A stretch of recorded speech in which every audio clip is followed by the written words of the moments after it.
Welcome to Get Your Mail Wrong Pro Wrestling Podcast. I am your host, KG. With me today, I have a very special guest, a man who co-hosts Wrestling Memories, also co-hosts this little podcast called Get Your Mail Wrong Pro Wrestling Podcast.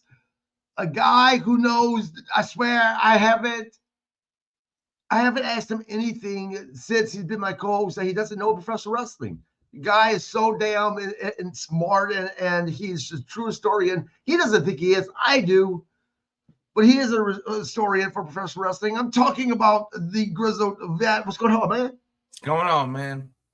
Not a lot. So the first question is, all right, are you excited? Are you excited about, Saturday night's main event tonight?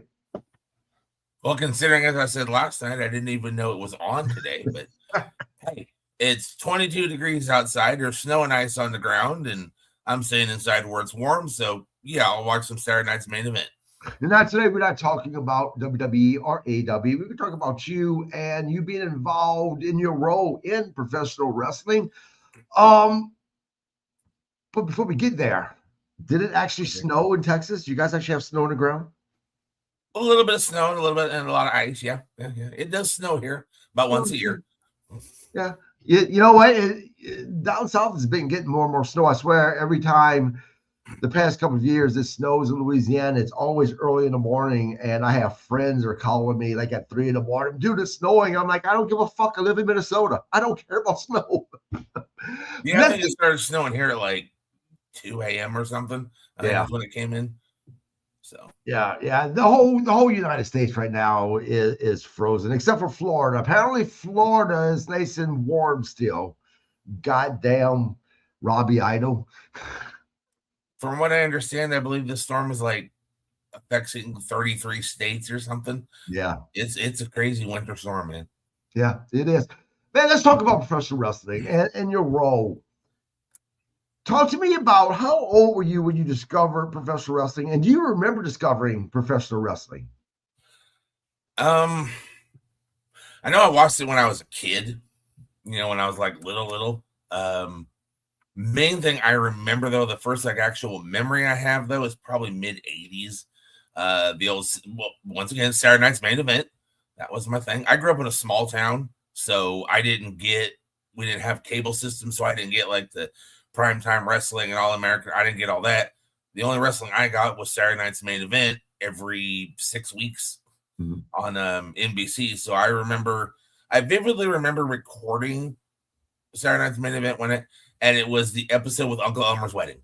So I can clearly remember watching Uncle Elmer's wedding, which I believe was in 84 or 85. Yep. So I was like 12 or 13 years old. Now, you didn't have any territorial wrestling to watch that was televised near you? Wow. Nope. Small town, man. It was like population of like less than 600 people. Wow. We had the basic networks, and that was it. I didn't get any other wrestling until 86, I think it was. And that was when they gave us TBS, and I was able to watch Georgia on TBS. Yeah. Right. What do you remember? Who was the guy, the wrestler that made you feel like, okay, this is real to me? I don't know who I could say. I'd have to think about that one. I know the first wrestler that I watched, other than the WWF guys, you saw Hogan and all that stuff. But when I got TBS, I, for some reason, became the biggest fan of Gorgeous Jimmy Garvin. Coming down to the ring with Precious and all, I loved Gorgeous Jimmy Garvin. I remember as soon as I heard Sharp Dressed Man, I was like, oh, here comes Jimmy Garvin. And for some reason, that was my guy, was Gorgeous Jimmy Garvin.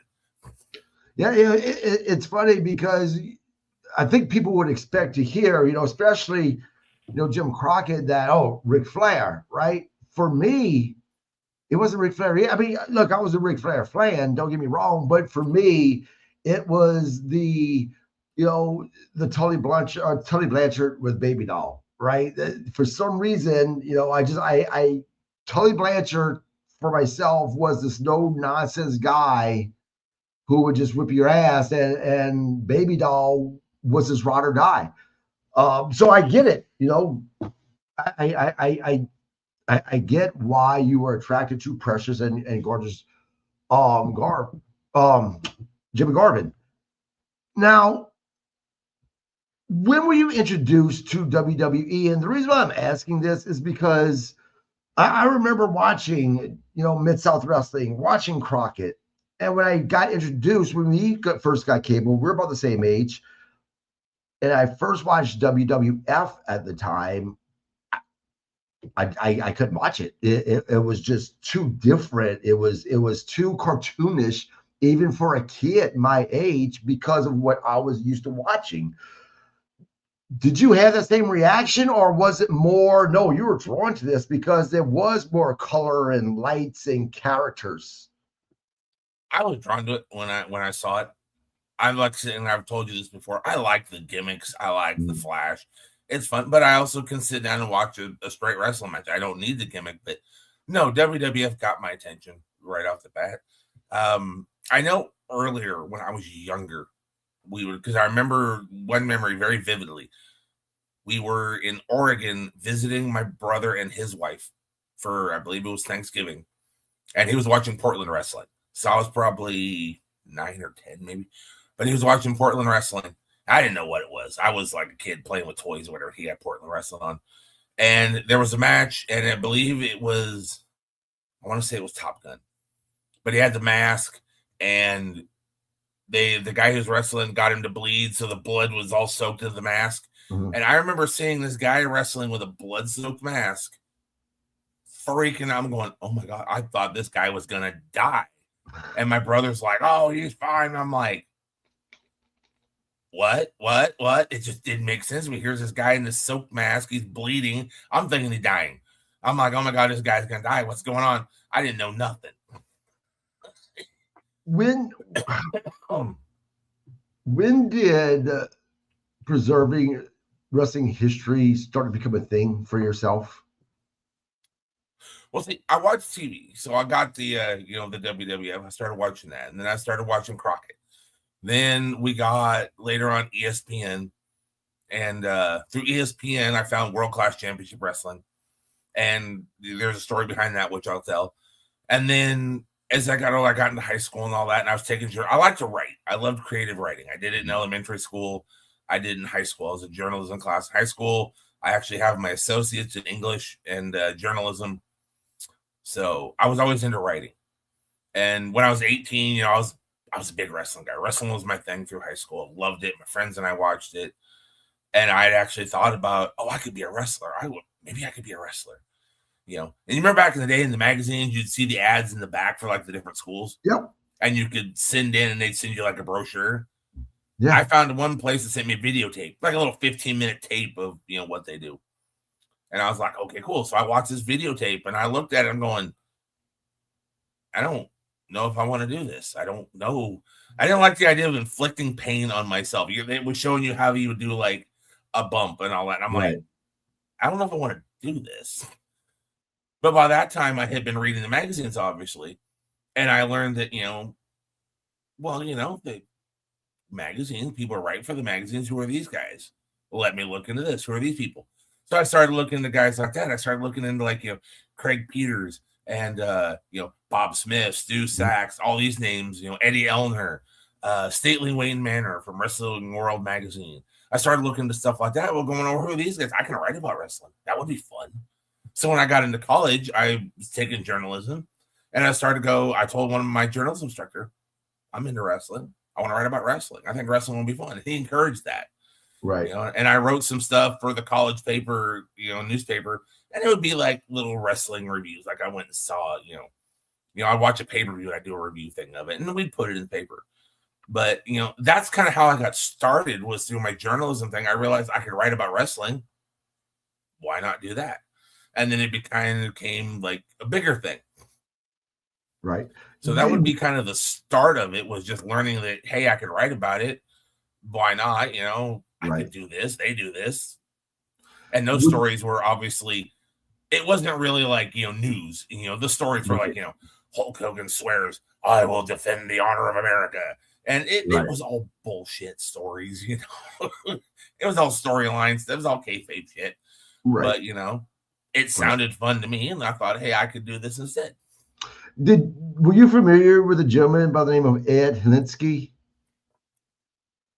I have heard the name, yes. Yeah, so I actually interviewed him on the podcast back in October, I believe it was. And he was a writer for WWE, actually. And it really intrigued me just how difficult that job was. I mean, Vince McMahon really, focused in back at that time on the writing, and he eventually ended up working with Merch, which was a demotion. He liked it that way because he wasn't traveling as much, but there was a lot of pressure back then on the writing. Did you ever think about, how much, you talked about, it was all kayfabe bullshit stuff, but did you ever sit and wonder, gosh, I wonder how much pressure these guys are under to be able to write for a Vince McMahon in order to keep WWF, again, F at the time, in the mainstream? I mean, these are the days of WrestleMania starting and stuff like that. See, I said kayfabe bullshit. I say that now. But back then, no. I didn't think of it that way. And I didn't think of the difficulty of doing it either, because to me it was, okay, you're writing a story like you'd see on TV. There's Hogan facing, this guy. Then there was an article about it in the magazine. That's how I looked at it. It was like just reporting. It was like writing for a Sports Illustrated, anything. It was just you were writing stories about wrestling. That's how I looked at it then. Now, over the years, as I've talked to these guys and I've done my research, and especially you're talking Vince McMahon. Vince McMahon was very meticulous about his product at that time. And the magazine articles and stuff that ran in the papers had to coincide with what was running storylines on TV. You couldn't talk about other things outside of that. You only wrote about whatever the storyline was. And that was kind of the way with like all the magazines. A famous example is one of the After Mags. They did an article about Jerry the King Lawler losing this match. And they wrote back to them. They said, hey, you got to pull this story. They're like, why? They're like, because you can't say that this happened. That didn't happen. And they're like, what? It didn't happen. You have to pull this because it didn't fit the storyline. And territories were the same way. They were very, protective of everything. So the magazines back then, I have found out now, it was a more serious thing because, promoters would say, hey, no, this is what you got to say. You can't do it. And if you put in a story that kind of killed one of their storylines or exposed something, that was a no-no. We know Hogan slammed Andre at WrestleMania 3, but through the magazines, we found out that it had happened before that. But no. According to Vince, never WrestleMania happened. 3, it never happened. Right? Yeah. Look, it was and I'm not saying it's not serious now, but I would say it's not as serious now as it was then, because I mean, during the territory days, during the days of the magazines, those guys that own these territories, you were pretty much like dealing with the mafia. And there was some that would fucking be willing to kill your ass to protect the business. I mean, it was a serious thing. You can kind of say that writing for these magazines back in the day, there was some danger to it. I don't know if there was danger to it. I think it was just kind of you had to like toe that line. Have you heard the story? Have you heard the stories? There's stories specifically about the NWA and talks of offing Vince McMahon. And granted, I get Vince McMahon much different than some schmuck writing for Wrestling Magazine. But my point is that's how protective they were, though. Of the wrestling territories, yes. Magazines not necessarily, but of the wrestling territories, yeah. You would hear stories all the time about guys that are, they're, who tells the story? I think it was Tony Atlas. And he was like in a bathroom in a stall, and he heard him talking about how they were going to go and shoot this guy. And he was like, oh, I got out of there. And, and shit like that happened. Yeah. And there's all those stories. How much of those stories are actually 100% true? I don't know. I mean, because wrestlers they love to tell their tales. So, and that's kind of the fun part of being in wrestling here. Oh, they have a Now, podcast promoter. Do you nah, I don't even. Show? That's okay. Yeah, you know what? As soon as I get off, his ass is getting blocked. I've already warned him. Bullshit. One of those. Love the internet, don't you? Yeah. So, here's a question for you. There's professional wrestlers. I've had one specifically tell me in a conversation that the whole, covering professional wrestling and wrestling media and wrestling journalism is a joke because wrestling is predetermined, right? It's not this real reality-based thing. Do you agree with, as someone, you cover professional wrestling, man, like it or not, you fall in the realm of being a wrestling, you're a reporter in many ways. I am as well. This is what we do. I'm not saying I do it well, but I attempt to do it anyway. How do you feel when you hear something like that? Do you agree with it? Do you disagree with it? The best way to put it, I was in Vegas one time. There was an article in the Las Vegas Review with their newsletter, right? And it was about this stunt that Chris Angel did where he levitated over this casino, and they reviewed it and the whole story thing of it. Did Chris Angel really levitate over a casino? No, it's called an illusion. Mm-hmm. But they covered that in a national newspaper. What's the difference? People who say, "Oh, wrestling's fake, it's predetermined." Yeah, magic ain't real either. Magic has tricks, but yet people write about reviews of magicians. We all watch David Copperfield. We all watch Chris Angel. We all watch David Blaine, Penn and Teller. It's the same thing. It's an illusion. It's magic. So yeah, they get covered. Wrestling gets covered. It's part of it. Covering wrestling and writing about wrestling is as big a part of wrestling as the wrestling, is to put it that way. If there's a guy wrestling in, there's wrestling in a territory in Memphis, Lawler and all that, right? Okay. Well, how would somebody who lives in California back in the day know about what's going on in Memphis? Mm-hmm. A magazine. How would somebody who lives in Florida know about something that's happening in Oregon? A wrestling magazine. It's a part of it. Without the magazines, nobody would know about anything else. So they're an integral part of it. And I look at historians that kind of that way. We're an integral part of things. People, make comments about me about, it's fake. Why are you covering it? Because it happened. Mm-hmm. Whether or not it's predetermined, whether or not it's not real, and I fucking hate that. It's not real. Right. Oh, okay. Like I said, the injury's real though. I guarantee you, the injury's real. That's why I People really get hurt. People really get hurt. But people who say, "Oh, it's not real," I'm like, yeah. And Schwarzenegger's not really a Terminator from the future going back to shoot, Sarah Connor. It's. I don't get it. Why is it movies can be like fascinating, but wrestling, it's not real. Right. Neither are the movies. Neither are those soap operas that, your mother watched when you were a kid. That wasn't real. Do you tell that? Oh, those soap operas aren't real. No shit, Sherlock. Right. I was talking about this with a friend of mine a couple of days ago, actually. And we're going to get back to focusing on you and what you're doing. But 30 years ago, man, 30, 40 years ago, could you have imagined? You know what? Let's think about going back to the days of the Monday Night Wars, NWO, WCW, WWE, still WWF, getting to WWE at that time. Big mega monsters going at it. Did you ever imagine all these years later in 2026 that professional wrestling would become the global phenomenon that it is today? By God, WWE, because of streaming, is now in every single fucking country in this world. Did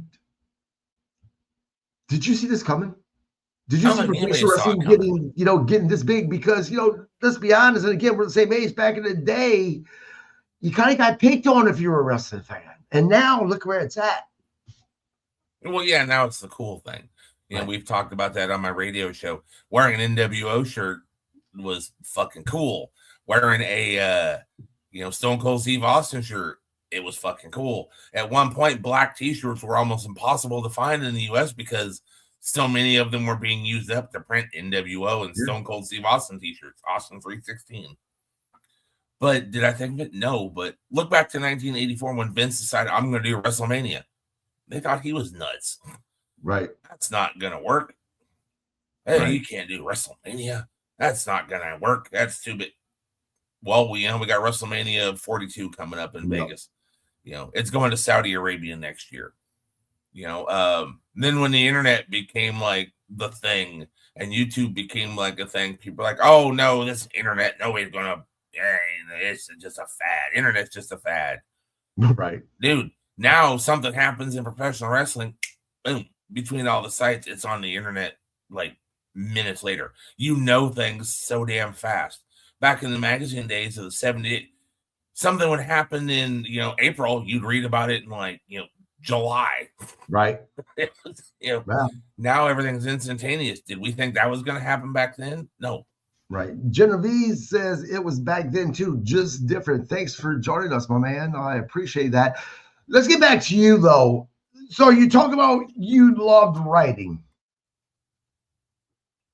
but here you are in radio. Here you are doing a podcast now. Why didn't you pursue writing, or did you pursue writing, but this just kind of fell in your lap, the radio thing, and this is something you did instead?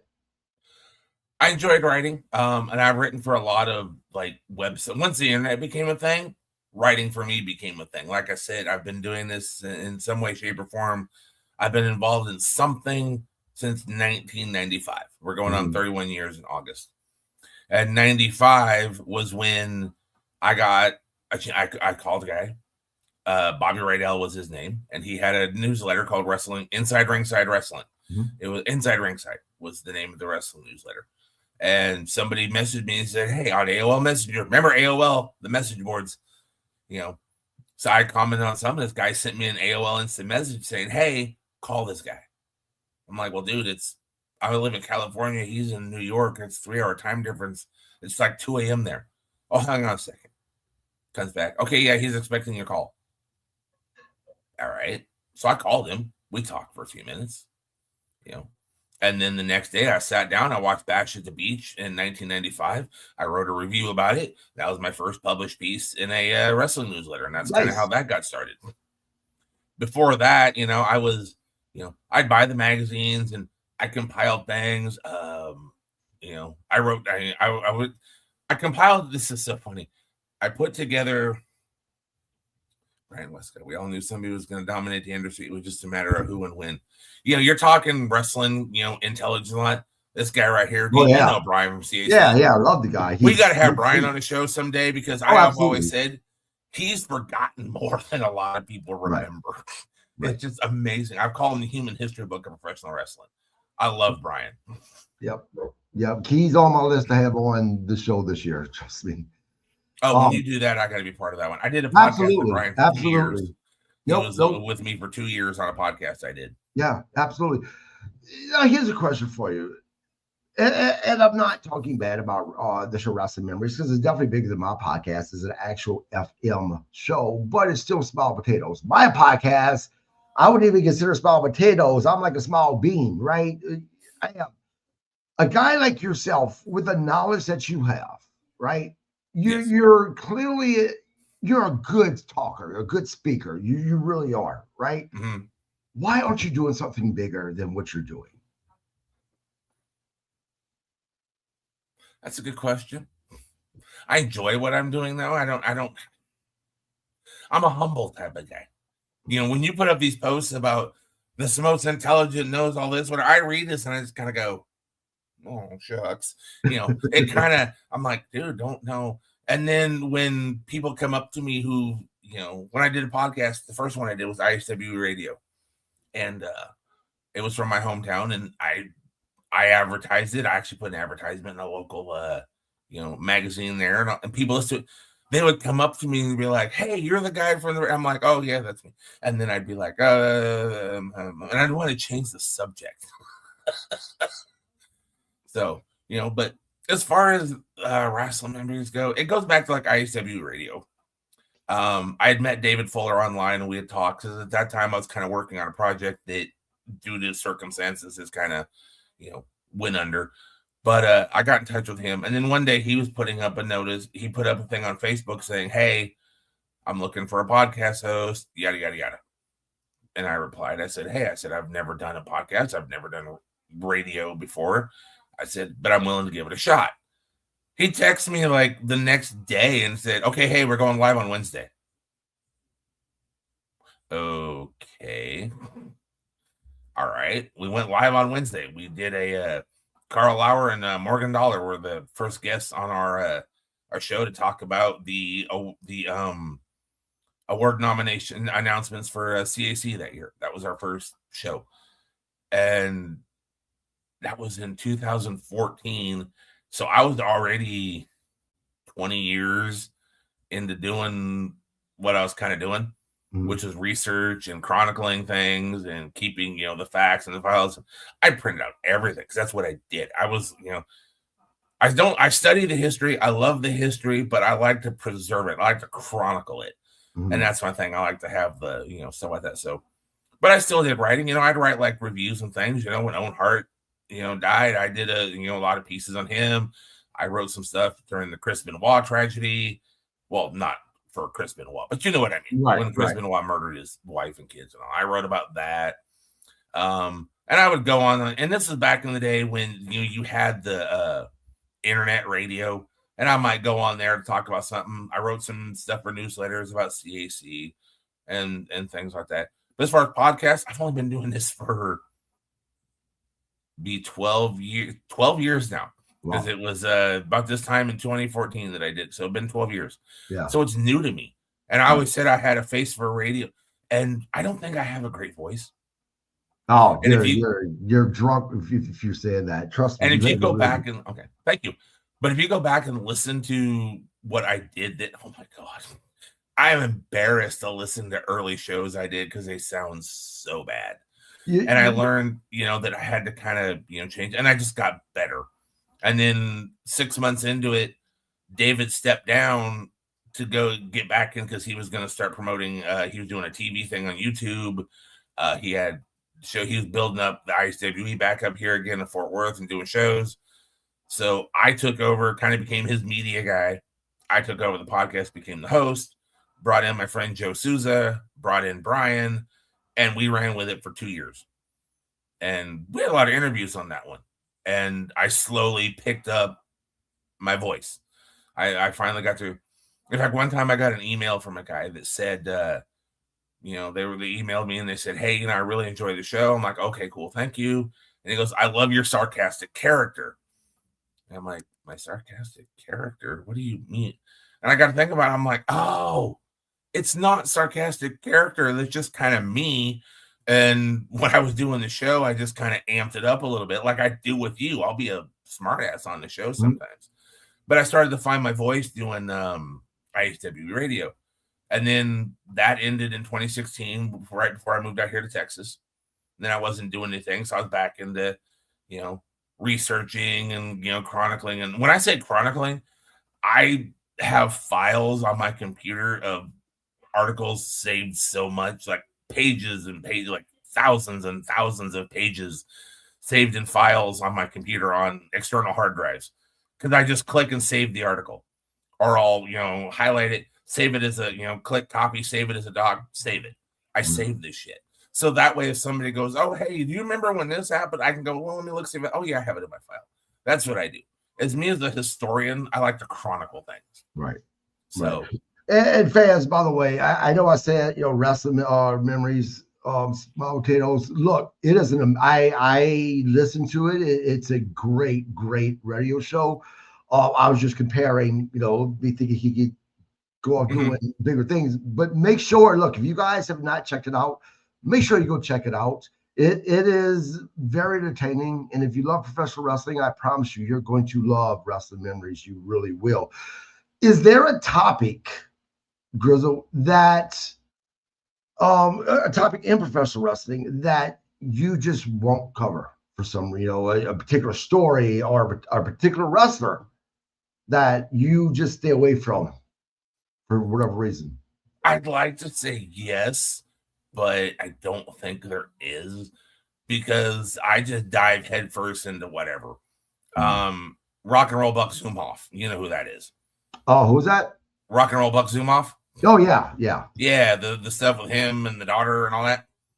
I read. I followed that. I have files on it. The Benoit tragedy. I followed that. Kind of Owen Hart. Most recent, and this is kind of funny. When I was doing Offshoots TV, which is our YouTube show with me and a couple of my buddies, we get on, talk about wrestling, kind of like what we do here.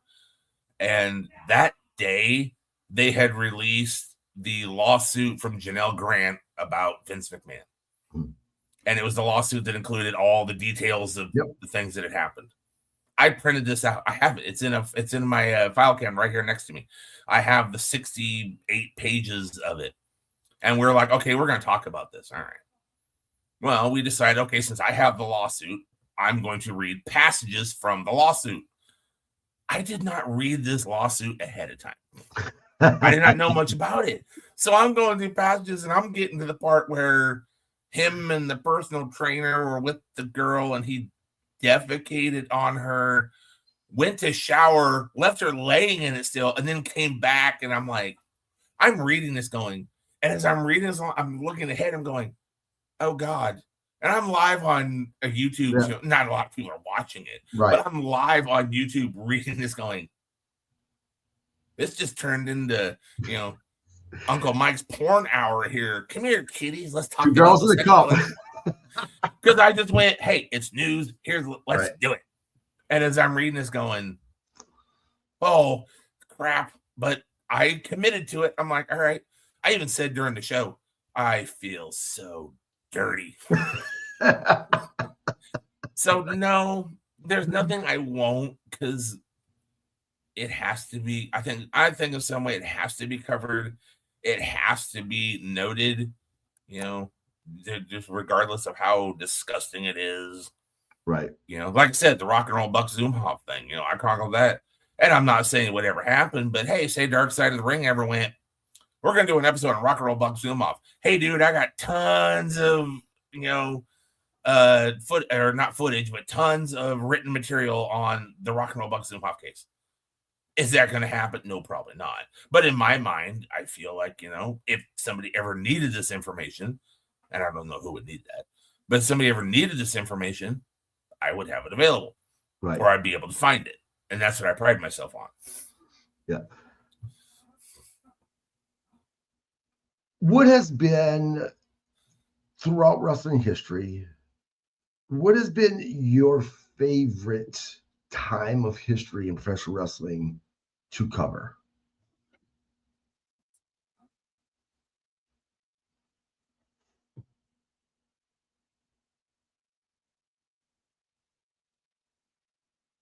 My favorite time area is a territory, and it's because it's the focus of what I do as a historian. It's like my favorite topic, and that is the world-class championship wrestling years. Not big-time wrestling before that in the 60s and 70s, the world-class championship wrestling time from 82 to 1989. That's by far my favorite thing to cover, and I still research it now. Right. And whenever I find something new about it, I'm like a little kid going, oh, yeah. I still love it. Right. And that ties into, and I can tell that story a little bit, that ties into Gorgeous Jimmy Garvin. Okay. Actually. Yeah. Okay. And I wanted you to say you had a story that you want to tell, and I want to get there, but I want to see if this is true or not, because, I know a lot about you. But there's a lot I don't know about you, obviously. When I was researching you, it came up about you covering AWA in Portland, and it was heavy coverage. Are you the right guy? Or did the internet have that shit wrong? AWA in Portland? Yeah, because first I'm like, AWA was in Minnesota, but maybe there was another wrestling federation in Portland called AWA. Fuck, I don't know. I used to go to Portland, Oregon with my friend Joe for Portland Wrestling. And through that, I ended up getting, I was on a local cable access TV show. I was quoted for a newspaper article they wrote about Portland wrestling. I wrote about Portland wrestling.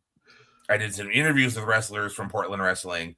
But at that point in time, there was an independent type of thing. But I did that.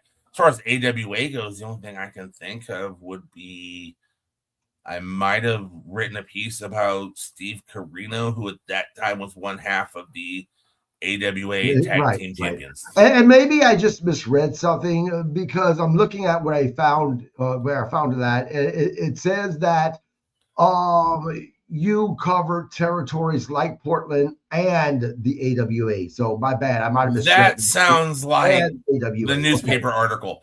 Because they talked to me and then they kind of filled in some of the blanks based on things I said, and it may not exactly be factual, but yeah, that would probably be the I forget what newspaper it was. It was a local newspaper in Portland, Oregon, and they were doing a story on Portland wrestling. So they talked with me and my friend Joe, and it was funny when the article came out. Somebody brought me the paper and got me a copy of it. You know, I still have it, and when I'm reading it, I'm just like, I said, okay, I guess I said that. All right. What I said and the way they wrote it was kind of different, but it became a thing. But yeah, that sounds like that's the Portland wrestling. Now, how did you get, because you said that you were raised in a small town. What state are you originally from? So I know you're in Texas now. California. I'm originally from a small area in California, Humboldt County. If there are any weed smokers that are watching the show, they all got excited when I said Humboldt County. Now, is that how you kind of got hooked up with the Portland territories? Was because of being from the West Coast there? I was there, and like I said, my friend Joe Souza, who I met in '93, he was going up to Portland. This was in 2003, so 10 years later. He was going up to Portland, and because he does he's a promoter. He's also before that though, he was doing color commentary and play-by-play for independent groups, and he was going up to Portland once a month, and he asked me to go along with him. So every month we'd go on this 8-hour road trip to Portland for the Portland TV tapings at that time, promoted by Frank Culbertson and all that. So that's where I met Luther. And, I've talked to you because Luther was one of the guys that was wrestling for Portland at that time, and I was going up there for that. So that's how I kind of got into the Portland thing. And then before that, I would see Portland wrestling because I was a tape trader. So I was watching the old Portland wrestling of the 80s and, with the Grappler and Buddy Rose and, Ed Wiskowski and all that stuff. I was a Buddy Rose fan. Now, obviously, the AWA. Oh, I got another story I can tell you then. Sure. We'll get there. Now, the AWA, obviously, I'm from Louisiana, and even before the internet and before cable, I knew AWA. I was a wrestling fan. AWA in Minnesota is pretty goddamn big, right? Is that how you got involved with covering AWA? Was because of how big AWA was? Or talk to me about that. See, that's the weird thing. I never actually covered AWA. No. I like any other federation, I have my files on AWA. My exposure to AWA came when I said ESPN came into our town in the late 80s, 88, 89. So I started being able to watch World Class, but I also got to watch the AWA show that was on ESPN at the time. Mm-hmm. The first show I actually watched, though, of AWA on TV was when Larry Zbyszko won the Battle Royal to become the AWA World Heavyweight Champion. So that shows you how far into the run of AWA before I got into it.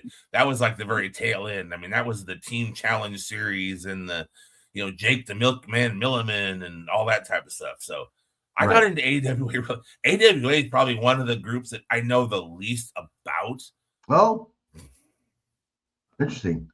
Now, talk to me about your story. You say you had a story about WCW, Jimmy Garvin. Well, the WCW thing.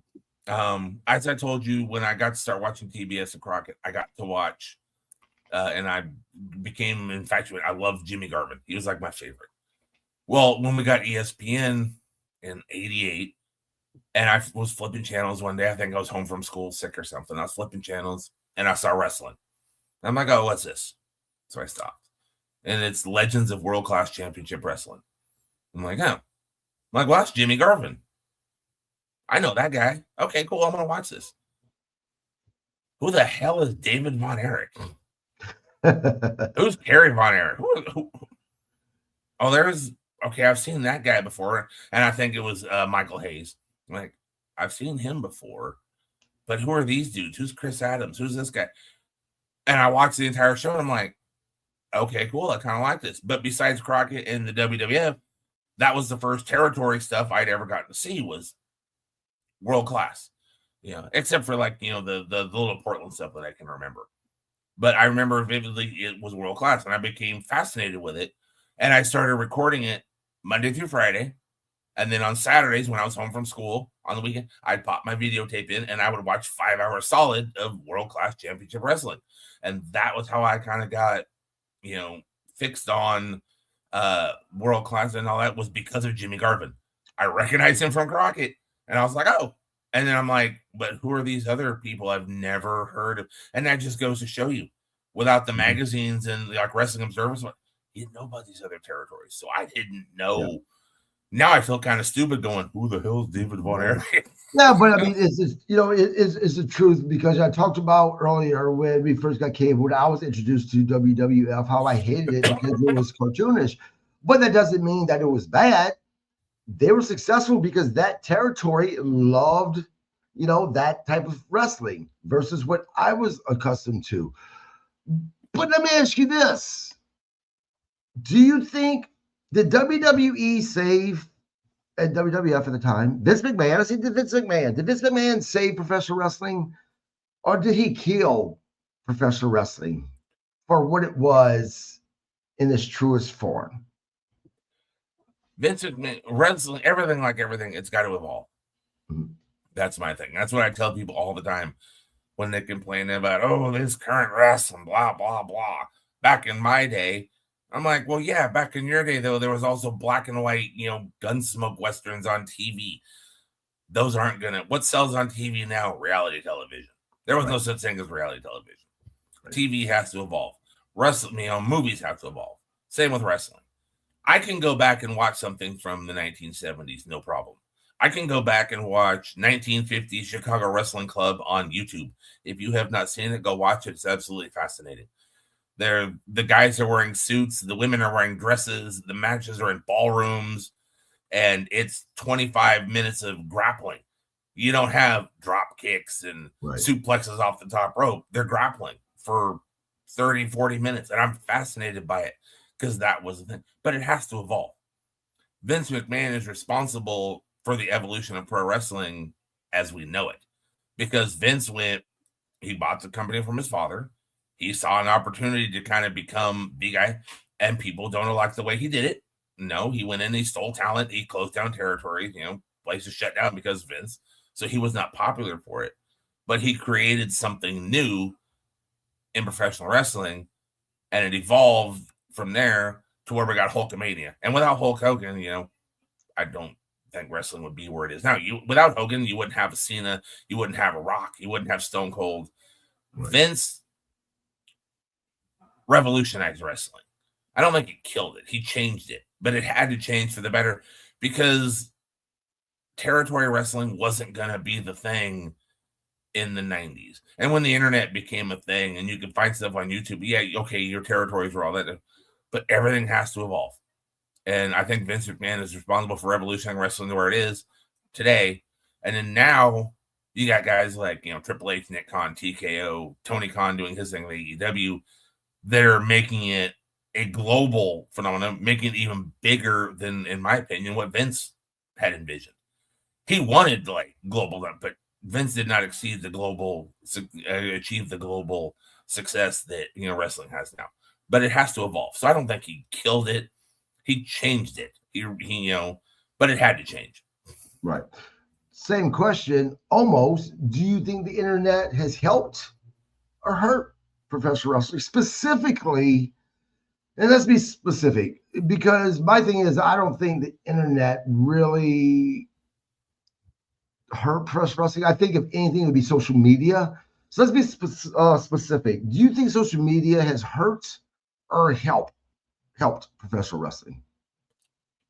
As far as marketing and promotion and getting your name out there, social media is one of the greatest tools, in my opinion, that a professional wrestler, podcasters, historians can have, because it gets your name out there. It gets you out there to a wide world of people you would normally, you're not going to walk out your front door and go to the grocery store and run into 3,000 followers that you can ask, hey, do you have this information? And then get it back to you. So social media is a very important tool. Also, social media is a very dangerous tool, as we've seen recently with the Rascals going to AEW, but then Trey Miguel getting released, going back to TNA in the Feast or Fired match. And if he gets the fired briefcase, I'm going to be pissed. But, but I say social media kind of got that because of things that he said, 5 or 6 years ago that have come back. And that's what's going to happen with social media. But the biggest problem with social media is regarding wrestling is that it gives everybody a voice. And I hate to say this because, you and I, we do a podcast. I have the radio show. But anybody with a computer, you don't even need a computer. You can do it on your phone. Any Tom, Dick, or Harry can have a podcast nowadays. And I know that looks bad for guys like us who take it seriously. Well, it's the truth, though. You have to weed it out. You have to weed out the good and the bad. And you get these guys that I refer to, and if it's insulting, I refer to them as basement dwelling Cheeto eaters. They live in mom's basement. Right.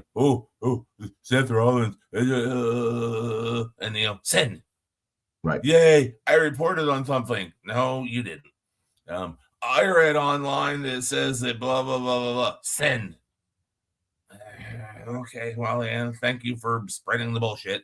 Because like anything, you have to know. I have my sources. I have sites I go to for news pieces, and I know which ones that, okay, I'm going to put a little more credibility to them, and them I'm going to kind of, and it's the same with podcasts. Right. There are some now, I'm much better at it now, and I stick with the more professional ones, but when I first started with this, I listened to a little bit of everything, and oh my God, was there garbage.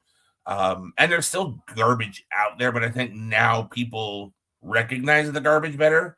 Right. And they're not listening to, everybody like, I'm going to talk about Seth Rollins winning the title and fooling CM Punk for 20 minutes. And people are like, oh, I got to listen to this. No, we're not listening to that anymore.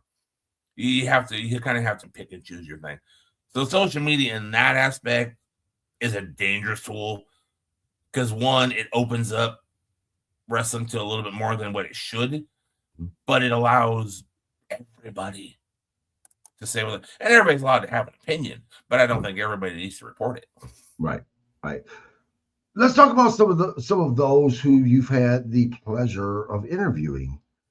One, before you talk to me about those who you've interviewed, how do you prepare for an interview? Do you have a ritual that you do? I don't. When I first started doing AWA, I used to do print interviews, and print interviews were easier because I would write out a series of questions. I would email it. Yes, email. I was back in the day. I would email it to whoever. They would answer it, send it back to me. I would then write it up into, edit it, write it more cohesive. And then I'd put it out for I used to post on AOL message boards all the time. GeoCities. I posted everywhere when I would do interviews. And AOL message boards that gave you a chance. You might get an interview with, I got to interview Alex Wright. That's fun. Oh, nice. I sent him, 10 questions. He answered 5 of them, said the other ones he couldn't because, got to protect himself. But I put together the interview and I posted. That's what I did. And I would save these things. As far as preparing for an interview, though, I don't really. Because people I interview, they're usually promoting this or they're promoting a book or something. So I know something. Or it's a wrestler and I know enough about their career. Because when I first started IWE Radio, a few months into the show, I got to interview Jim Cornette, which was a blast. And he did to me what Jim Cornette would do to anybody. I got raked over the coals, but I had so much fun doing it. Mm-hmm.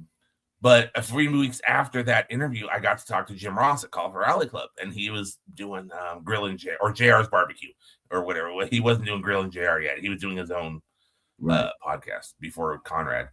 And I asked him, I said, hey, just starting doing this. Can you give me any advice? And his advice was, be prepared, but don't have a ton of notes. Right. Don't be going, okay, I'm going to ask this question, then this question, then this question, then this question, then this question. He said, be prepared, have a few startup questions, listen to what they're saying, go with that as a follow-up. Yep. Listen to the ground, and then go, okay, there's an interesting point. And when I would do interviews with AWA Radio, I had a little dry erase board, and I would write down 2 or 3 questions. Sometimes I wouldn't even ask all 3 questions. I'd ask one. And then I'd hear him say something, and I'd make a little note on my dry erase board. And then I would ask a question based off of that. But that's what I did. I would have a dry erase board.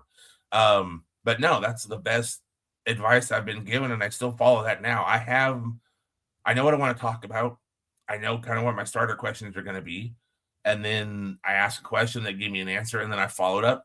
If I don't get a follow-up off of it, I go on to whatever my next question is. Right. Yeah, that's basically how I've always done it. I always start off with I have at least 50 questions that I could go to. I maybe get to 3 questions, and I start off with like 2 or 3. Yeah. Now, tell me who has been. By the way, Jim Cornette, and I've said this from the get-go. The day I have Jim Cornette on this podcast, that's the day I'm going to feel like, okay, I've been successful. I don't care about subscribers, the numbers of subscribers, don't care about money or nothing like that. If I could interview Jim Cornette and my podcast ended the next day, I would feel like I was successful because I love the guy. I don't agree with everything he says, but I love the guy. I really, really do. That would be my favorite guy. Who is your favorites that you've interviewed? Who is some that is on a wish list?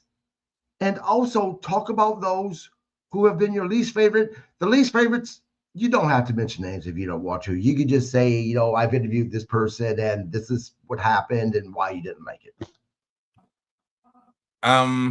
When I first started at AWA Radio, before doing print interviews, like I said, I got to interview Das Wunderkind. I did a Q&A with Diamond Dallas Page before he was big. So about that. And I did those. As far as radio interviews go, about a month into IWA Radio, we interviewed Kevin Von Erich. And being a world-class guy, I was like, holy shit, I can interview Kevin Von Erich. This is going to be so fucking cool. And that was a fun interview. And I've actually had a chance to interview Kevin now 4 times. Wow. To the point where I can say I know how to get an interview out of Kevin. And I'll explain that in a little bit. Yeah. But he was a good interview. I enjoyed him. I interviewed Chaz Taylor. We got to talk about it. And then I had to ask about the bungee cord match. So, that was always the thing. Well, Jim Cornette, obviously. The funny part about Jim Cornette is when we started doing the interview, I'm co-hosting with David Fuller, and he's like, okay, we're going to start again. Like, let's start with the questions. And Jim Cornette goes, I fully expect to be grilled to the best of him by, I've heard this, that he once got a sodomy charge reduced to tailgating. And I just started laughing. And I had to mute my microphone because I started laughing. And then he just kept one right after the other. And it was hard for me to get started. And David's like, come on, make a question. I'm like, man, I'm trying. I can't. Oh, my God, this is so great. And at the end of the interview, when I told him, I said, hey, Jim, thank you for joining us. I really enjoyed it, blah, blah, blah. And then he goes, well, from what I understand from the internet, a lot of people enjoy having their testicles nailed to a board, too. So I don't know how far. I'm just like, God damn. Jesus, I was so flustered doing that one. But let's see. Got to interview Ivan Koloff, Nikita Koloff on Wrestling Memories. We interviewed Nikita Koloff. Good Lord, let me go down the list here. Ted DiBiase, Stan Hansen, Connie Gordy, Miranda Gordy, Terry Gordy's daughter, and his wife. So I've been trying to get Miranda on for a bit now. Have you had any success in getting in contact with her? No, because she hasn't even seen the messages I sent to her. Okay, so let me reach out to her. I think I might have a little bit better chance to get, because she knows me and all that. So I'll see if I can reach out to her for you. Who else? Let's see. Stan Hansen, J.J. Dillon, Harley Race, Ken Shamrock, Dan Severn. Let's see. The list just goes on and on and on. Molly Holly, Diana Hart, Bruce Hart, Bill Anderson, Jerry Jarrett. Let's see. Then we go. It's Wrestling Memories. Who else have we had there? Let's see. Like I said, Ivan Koloff. You go into Wrestling Memories. You know, Al Burke, PN News, Johnny Fairplay. Got to interview Johnny Fairplay twice on ISW Radio and on Wrestling Memories. And I love Johnny Fairplay. Johnny Fairplay is probably one of my favorite interviews. Just because of the fact that, you know, we got to talk about, you know, I had to ask about what was the origin and how was the evolution of the dead grandma on Survivor. So to actually hear it from Johnny Fairplay himself was great. So I really enjoyed that one. And people don't realize, but he was involved in wrestling, Portland, and then he did some stuff for TNA. So we talked about all that. And while he was on Survivor, his friend actually sent him like a batch of like Wrestling Observer newsletters, but they took it away from him because they couldn't have media to read on the island. But when he had his friend with him after, you know, if it was either going to be my grandma or it was going to be my friend, and grandma died, and so we're going to give you time to talk about what your friend did, and of course, you know it was a scam. And then he just asked his friend, okay, what's happening on wrestling?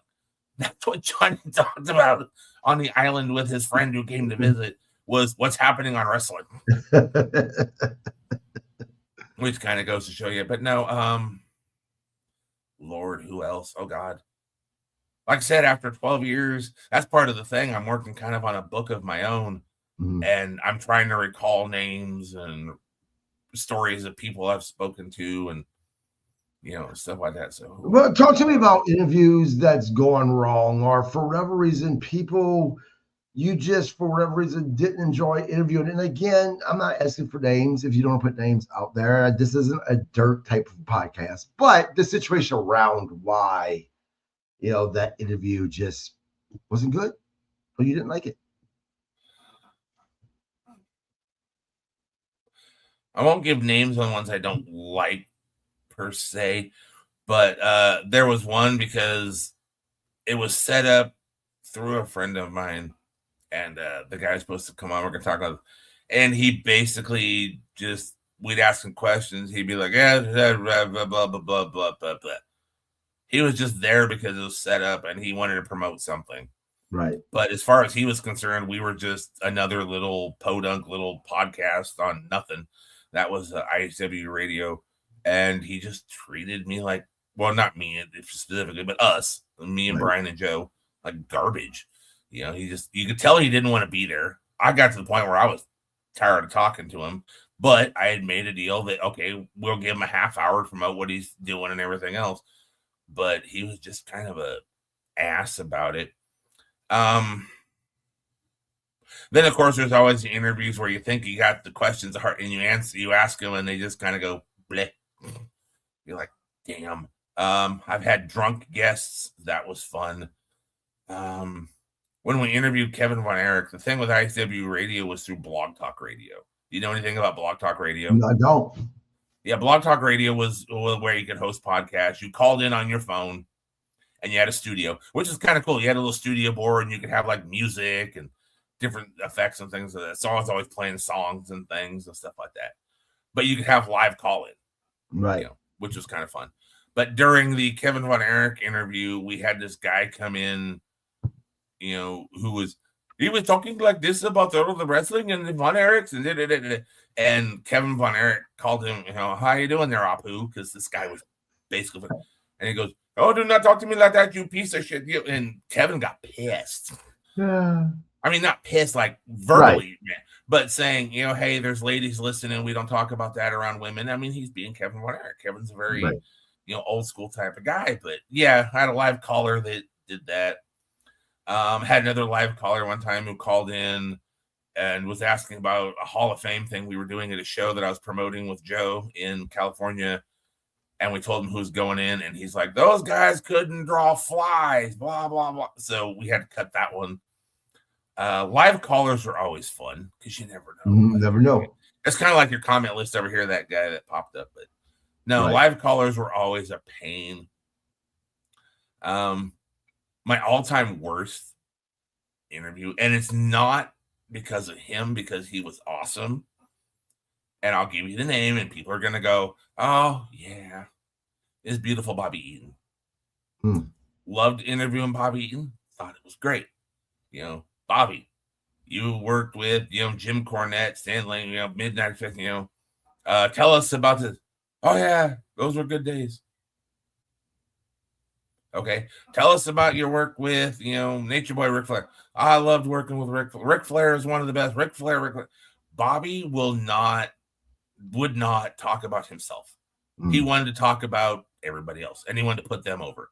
Right. So it's like pulling teeth to kind of get it, And I loved the interview. The interview was fine, but he's the worst one I've ever had to interview because it was so hard to get an answer out of him. And I'm not ever going to say anything bad about nobody can say anything bad about beautiful Bobby Eaton. One of the most loved guys in the business. Yep. He was just a hard interview. So let me get this straight, people. If anybody who knows Bobby Eaton's listening, I'm not insulting Bobby Eaton. He was just the hardest interview I've ever had because he's not a talker, and he wants to talk about everybody else, not himself.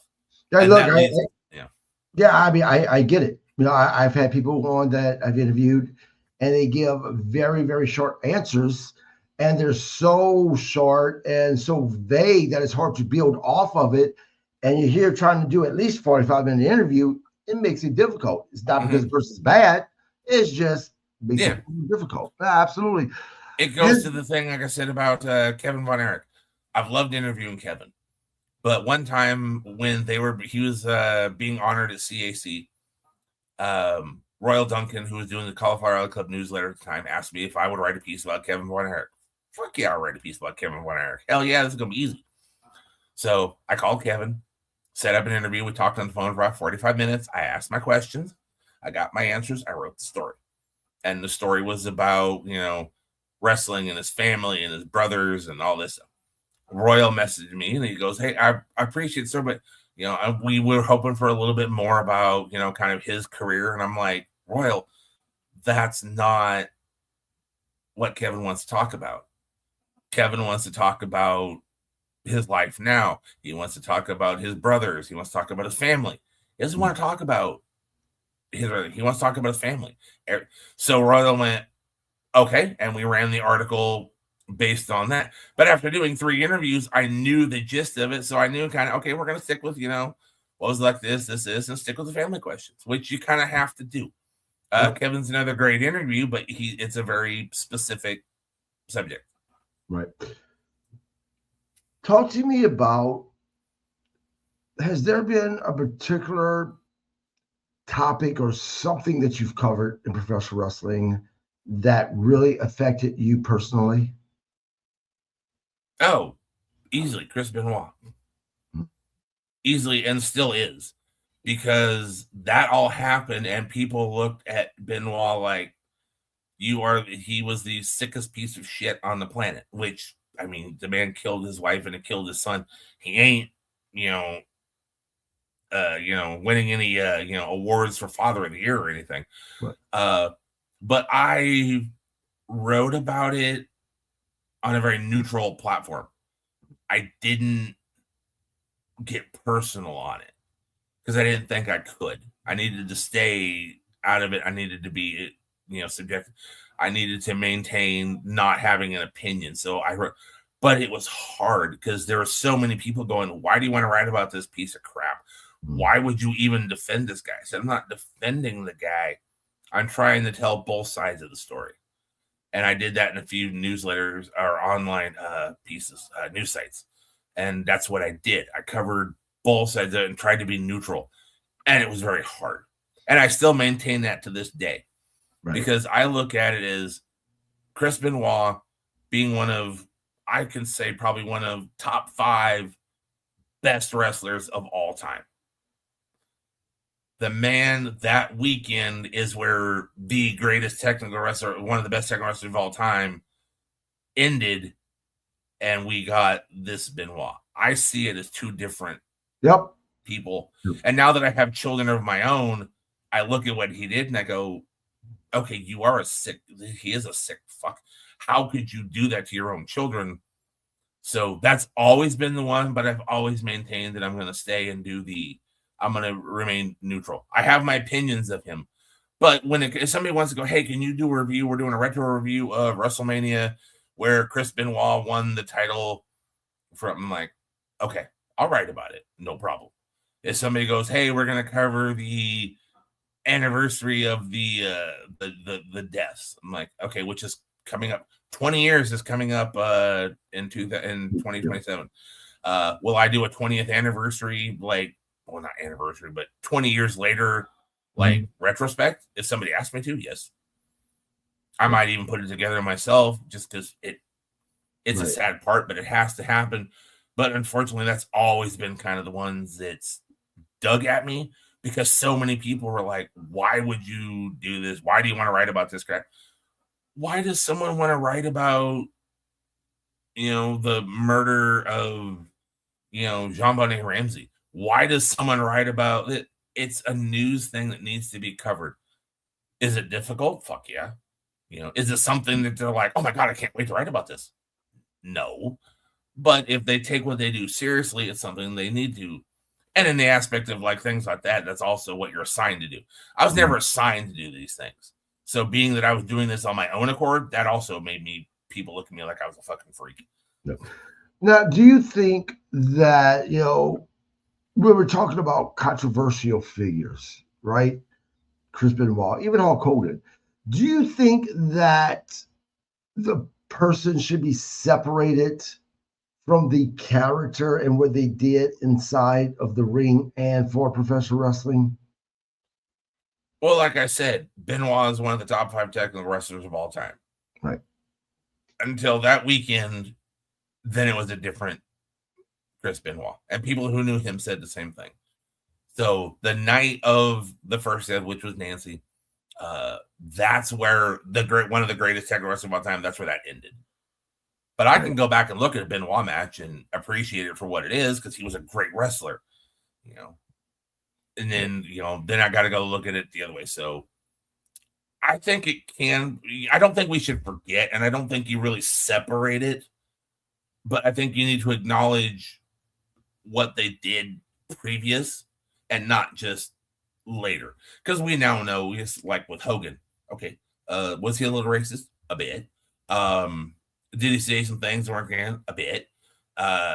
He had the whole thing with Bubba's Love Sponge. I mean, Hogan's not a good, and then the whole thing with politics. I don't get into that. So no, is this the Hogan though we remember from the 80s? Say your prayers and eat your vitamins? No. Is this Hollywood Hogan? No. Should we look at Hollywood Hogan and go, oh, that piece of crap? No, because at that time, we were watching Hollywood Hogan. We were watching Hulk Hogan. Mm-hmm. I think you got to kind of separate the two and all that, but it's all still one person, if that makes sense. Yeah. Yep. And you talk about Hogan as a wrestling historian. Hogan is one of the guys, he didn't change professional wrestling just once. The man did it twice. Yes. Do you think that we will ever see professional wrestling get changed again by an individual that is going to cause another boom? Because like I said, fuck man, we're already global. Where else can you go from here?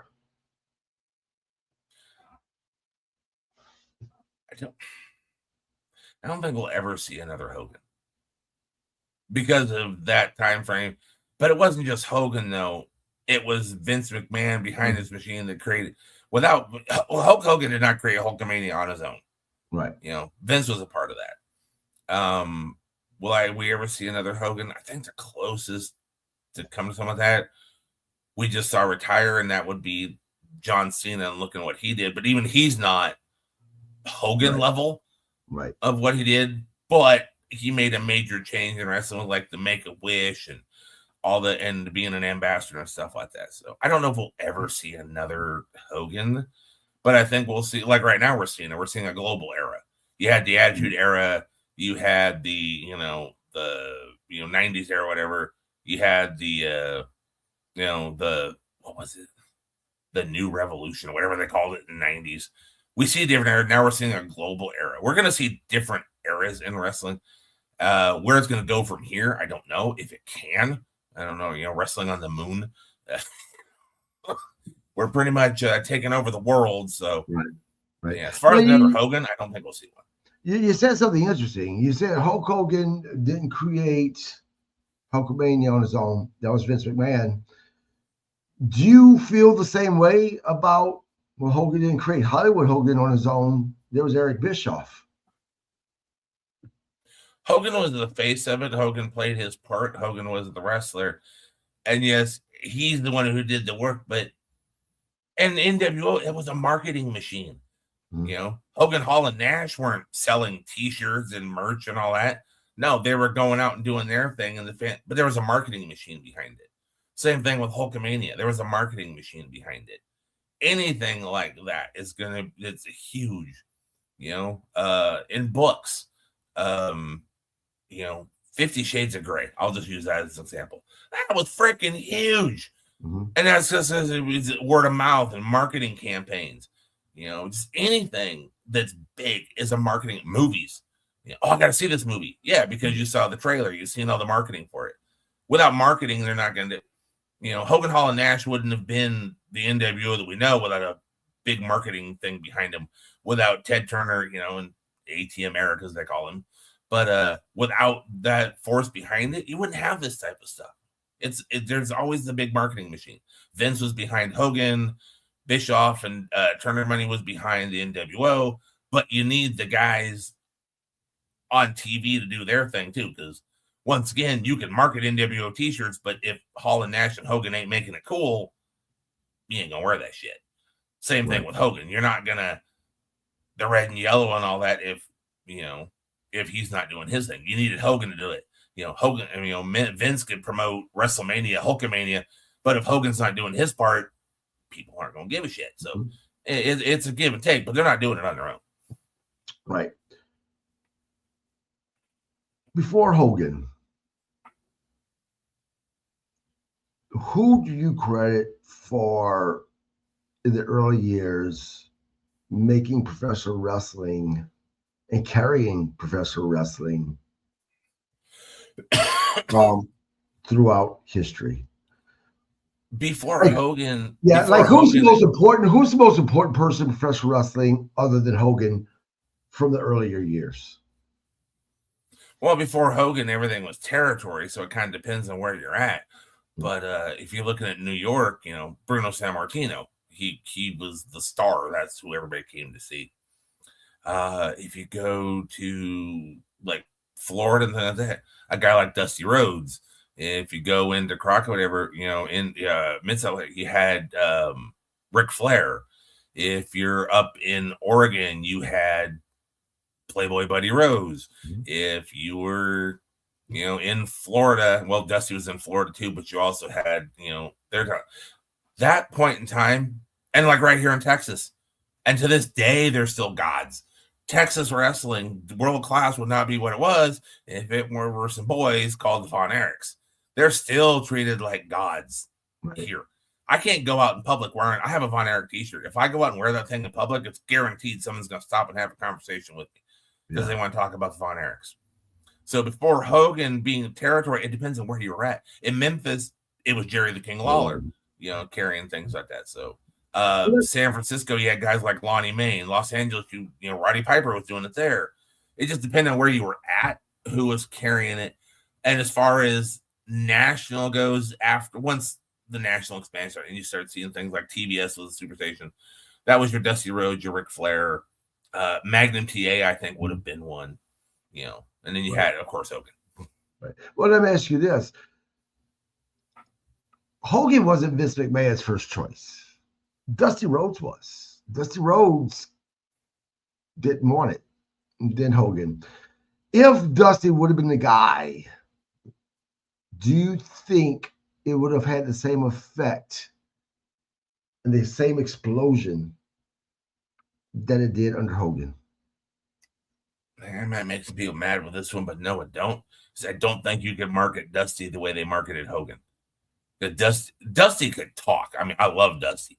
Dusty could talk. Don't get me wrong. That guy is a superstar, but I don't see him as I don't see Dusty Mania instead of Hulkamania, because Hulk had this look, and at that time, that was, it wasn't a common look, and Hogan was bigger than life at a time, and I don't think Dusty would have been the same, because I don't think you could market it the same.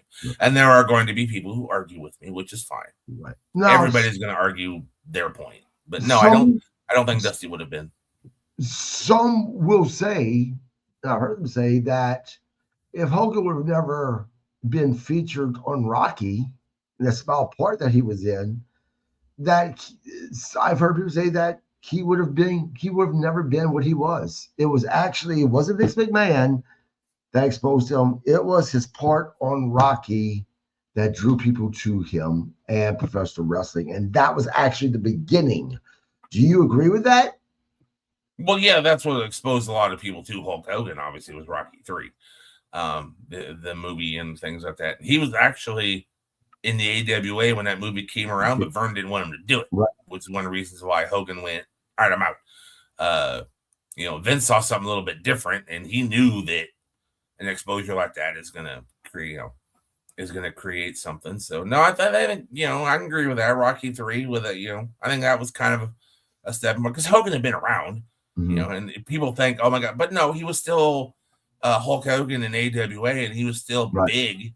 It was just Vince took this and made it into this, right, that type of thing. So if professional wrestling would end tomorrow, all professional wrestling is done with, what part of history or what storyline or what movement, whatever you want to call it, would last forever, memory-wise?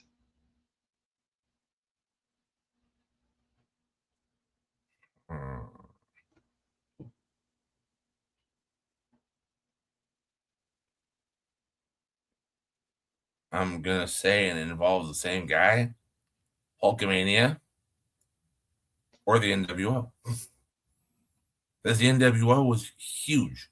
Right. I got to interview Mark Raimondi, who wrote the book, Say Hello to the Bad Guys, which is a great book about the evolution of the NWO. And the NWO went beyond wrestling. It went into mainstream. Like I said, everybody's wearing NWO shirts. And just because of that, I think NWO, and then everybody, even if you didn't watch wrestling, you fucking knew who Hulk Hogan was. Mm-hmm. If you didn't watch wrestling, you wouldn't know who Ric Flair was. If you didn't watch wrestling, you wouldn't know who Dusty Rhodes was. Same thing now. If you don't watch wrestling, you're going to see CM Punk and go, who's that? You're not going to know. You didn't have to watch wrestling to know who Hulk Hogan was. So that is something that if it were to end tomorrow, that's going to be one of the things people are always going to remember, just because of who he was and what was going on at that time. Twice, honestly. Tell me the story behind the Grizzled Vet, the name. Okay. Started doing wrestling memories back in January of 2018. So I'm going on 8 years. 8 years right about now is what happened. And we were interviewing a guy, Albert, who lives in California. And we had to do an earlier morning interview. So I think it was like 9 or 10 a.m. that we were having to do this interview. And it was this time of year, which in Texas is fucking cold. I know it's not Minnesota cold, but it's cold. Which affects my voice. You can hear it now. You can hear my voice a little bit, gravelly because of weather and things like that. But it affected my voice. So when I was doing the show, I'm talking like this, and I'm asking my question. And then Albert made the comment on the show, and he said, Michael over here sounding like one of these old grizzled vets in the locker room smoking cigars and drinking whiskey before their matches. And we kind of got a laugh out of it. And then I record a show the next week with Glenn, and he gets on and, my co-host back once again from the great state of Texas, the Grizzled Vet, Michael McCurdy. Okay. And I went with it. And I was just like, all right, cool. And that's how he started introducing me. but it was Al Burke who made that comment. And then time went on, and I think we got into the COVID era. And that's another thing to talk about in wrestling is the COVID era as far as podcasting and radio goes. We started doing that, and I kind of just got more into the Grizzled Vet name. And like it says on the screen, I just say Grizzled Vet. I don't use my name. And I just kind of adopted that as a character. But that's all it was I was sick with a cold. My voice was really hoarse. And he made the comment about it. I sound like the grizzled old vets in the locker room drinking whiskey and smoking cigars before their matches. And Glenn called me the Grizzled Vet. And I just thought, okay, that's kind of fun. I actually have a logo. I have stickers. I have merch. I have a promo photo. I've kind of had fun with it. This year, I'm kind of starting a Facebook page, Grizzled Vet, which will, promote, get your bell rung and, wrestle memories, whatever else I'm doing. Like I said, I'm kind of working on a book. I had a book idea after my, hospital scare a couple years ago.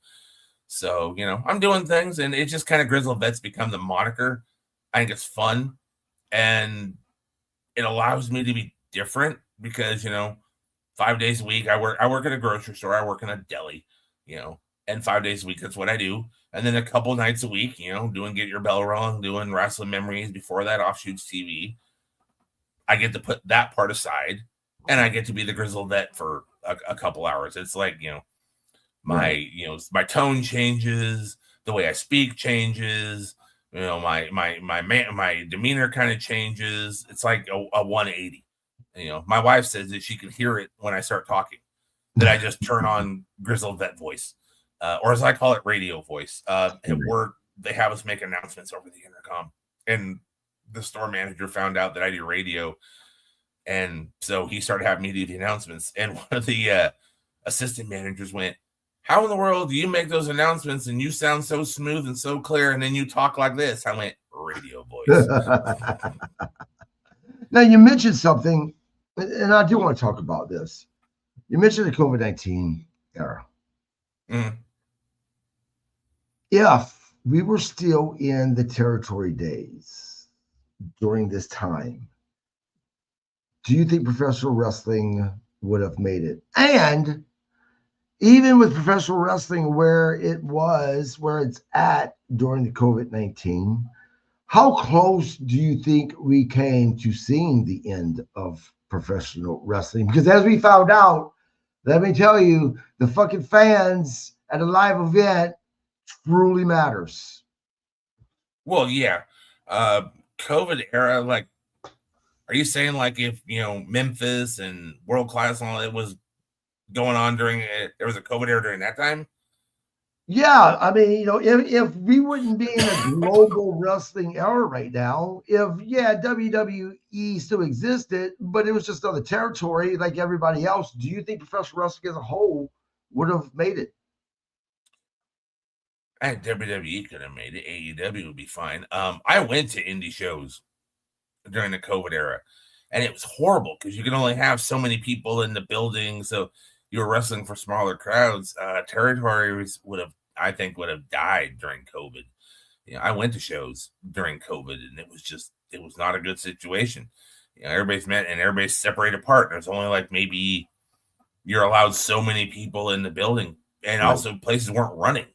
My friend Joe, who runs Rumble Redwoods Pro Wrestling in California, he only did a yearly show, but his show got postponed for a year and a half because of COVID, because of the restrictions. The restrictions are what would have killed it. Right. As far as what WWE and AEW did, I think WWE with the Thunderdome was a very, you say revolutionary. I think that was a big save because it brought a crowd in where you saw people. I don't know how much it did for, the actual wrestlers, but you saw people. So it's something a little different. It wasn't wrestling in an empty building. I got to be honest with you. During that time, as someone viewing a show on television, right? WWE, even with the Thunderdome, with all the videos of the people watching, right? That was still almost unwatchable versus AEW, who actually took people, current talent, put them, as audience members, right? they were Each making one, the noise. It that felt. I can look. I can go back right now on HBO Max and watch that time and enjoy it. I can. It's almost unbearable to watch WWE, even the Thunderdome, for myself. I can agree with that. And the Thunderdome wasn't everybody's cup of tea, but at least it gave you something different visually. It wasn't them wrestling in front of an empty building. That WrestleMania, when they said, "Okay, we're still going to do WrestleMania," and it was WrestleMania in an empty building, I think it was a performance center. God, that was horrible. It was so hard to watch. Yeah, but something great came out of that. Something great came out of that, and that was that match with the Undertaker where it was filmed. The Boneyard match with him and AJ Styles. Right. Yeah. Let me tell you, that was revolutionary. It's funny. Yeah, but the unfortunate problem is, though, that made cinematic things common for a while. Right. And I started getting sick of cinematic matches. Right. You know, but no, AEW had the right idea because, I mean, well, one, Tony had it in a fucking football stadium. So he had it in Daly's place. So he had plenty of room. And yeah, they would use their like enhancement guys, and they would use other local talent and kind of put them in there so their space. And so yeah, they had that, and they were separated, and they had their masks. No, Tony had the right idea. I'm not gonna ever dog on AEW, other than if I think what I saw on TV is shit. Right. Because Tony kept it going. He was a small company that just started, and that very easily could have killed him. But he stepped up, did what he had to do, and all that, and he made it work. COVID era, though, as far as territories go, would have killed it because you couldn't have any crowds. It would have died. What about today, modern wrestling? One of the questions was, how close do you think we came to seeing the end of professional wrestling?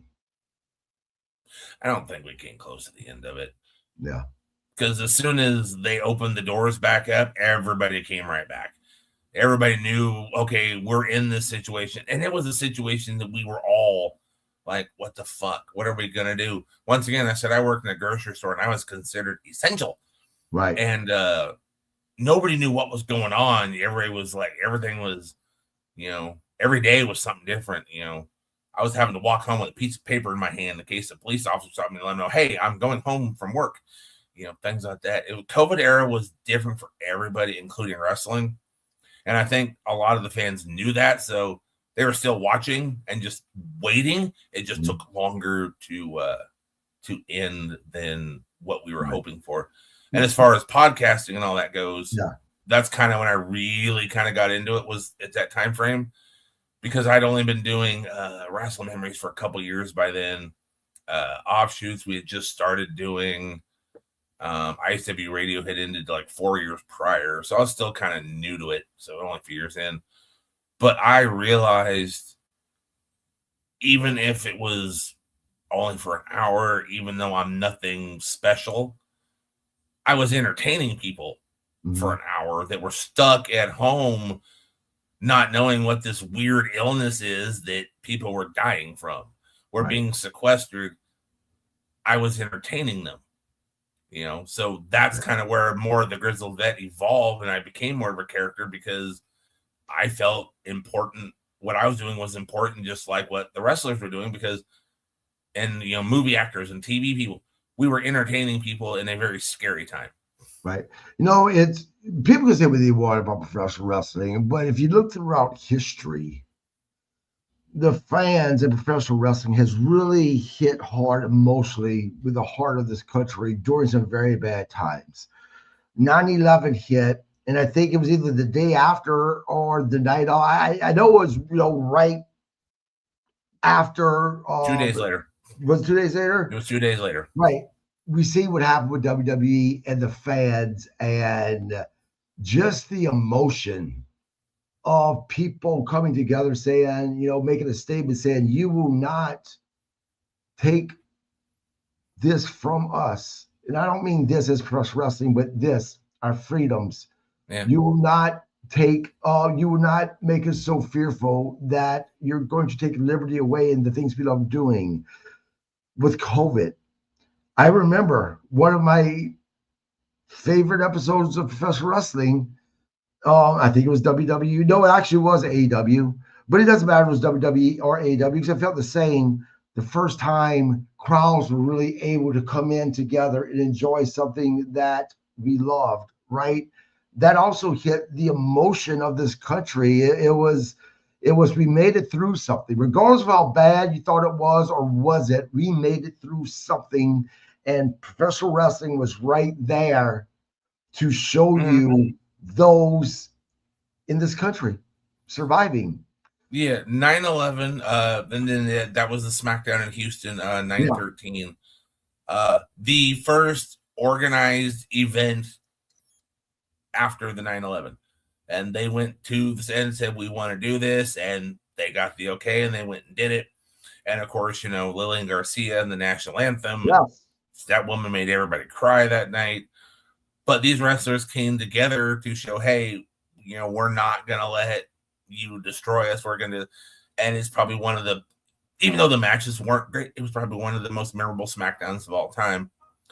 And as far as right after the COVID era, I'm always going to remember is WrestleMania, when they finally got to have the crowd. And of course it rained, so there was a rain delay for 30 or 40 minutes. Like, hey, you haven't been able to see wrestling for a year, and all you got to wait another hour or so until the rain goes away. But when they had everybody out on the stage, and Vince McMahon came back out and said, welcome back. Where have you been? That made me laugh because he came out and said, well, and when he said, welcome back, the fans cheered. And when he said, where have you been? They cheered even louder because, they were together getting to see something they loved to see with people that shared the same interests as them. And that was once again, WWE, one of the first times that people in a mass of that crowd came together. So, right. 2 more questions for you. Okay. First one. What do you think when I say this? Professional wrestling is as fucking American as apple pie.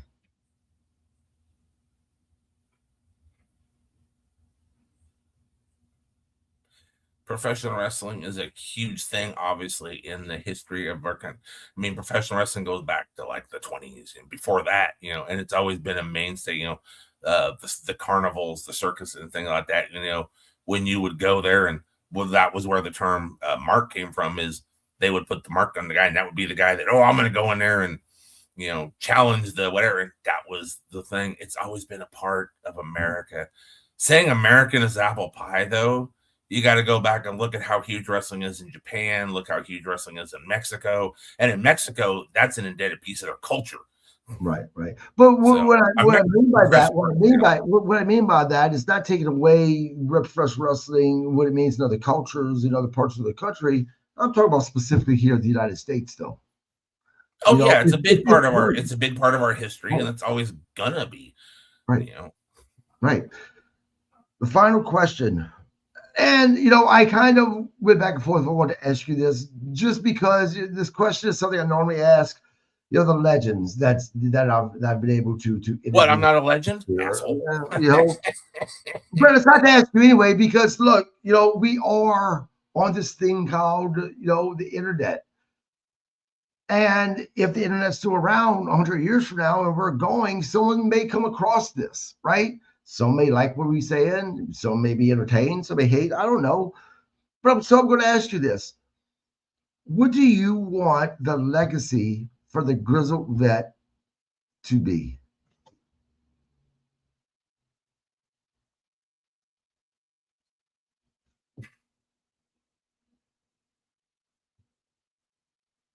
I did my best to preserve the history of this business. Regardless of how little of my contribution was, I am not on a level of a Greg Oliver or a Melby or anything like that. These are guys that I look up to and I strive to be, but I would like to be remembered as that I did my part to preserve it so that people watching wrestling 100 years from now are going to be able to look at things that I preserved or I chronicled, and they can look at. And also that even though I don't think I'm that great at it, I did my best to entertain people, whether it's this podcast or Wrestling Memories or whatever else I do 20 years from now. Did I did my best to entertain people. I hope they enjoy the stuff I do, and I hope that 100 years from now, people are going to look back and see my name and go, "Oh," and I'll be recognized as a guy that kept the history alive. That's my main thing. I kept the history alive. Real quick, there's another Michael, or there was another Michael McCurdy out there. Oh, if you Google, there's a few that pop up. But the one specifically, born in February 17th, 1942, passed away May 28th, 2016. What was interesting about him, comparing him to you, was he was an American illustrator, an author, and a publisher. Yes. He published over 200 books. Yeah, that one popped up. I found that a little crazy, very close to who you are. But anyway, funny. Man, before we end this, tell people where they can catch Wrestling Memories. You can listen to Wrestling Memories every Sunday at 12 p.m. Central Standard Time on Pioneer 90.1 FM KSRQ. You can stream it live at radionorthland.org. You can find it, Pioneer Radio, on the TuneIn app, or you can download Pioneer Community Radio and listen to it that way. You can also find me Thursday nights and Friday nights talking about AEW Dynamite and WWE SmackDown with KG and our good friend, Mr. Robbie Idol. So, yeah. Absolutely, man. This was great. I was so thrilled when you came, on the podcast. I look forward to Thursday and Friday nights because you add a level to the podcast that I didn't have before. So I thank you for being part of this team, and thank you for coming on today and sitting down. Anytime, man. Anytime. And real quick, I'll wrap this up. Funny story about that. We talk about the other shows I've done.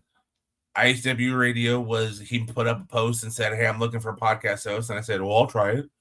I got that for 2.5 years. 2018, Glenn Brockett was looking for a new co-host for Wrestling Memories because George Shire was stepping down. And I messaged him and I said, "Hey, I'd like to give it a try." I'm now going on 8 years doing that. I had you on as a guest because I was following your stuff on Facebook from the Cauliflower Alley Club. So I brought you on to talk about Cauliflower Alley Club. And then a month or so later, you posted up that you're looking for some co-hosts. And I went, "Hey, I'll try it." So all of my opportunities to get on and do this have always been, I'm looking for a co-host, and my dumbass pops up and goes, "Well, I'll try it." Yeah, and it's hard for those who don't realize how difficult it is to sit in the hot seat being a guest. As much as I enjoyed first meeting you and being on Wrestling Memories, it was terrible. Because I don't like being the focus. Being a guest, and you don't know the questions that's going to be asked. So I have a lot of respect for people who are willing to sit down in that hot seat, man, because it's not fun sometimes, especially if you don't like that attention. I haven't done a lot of interviews. I think this is my maybe third.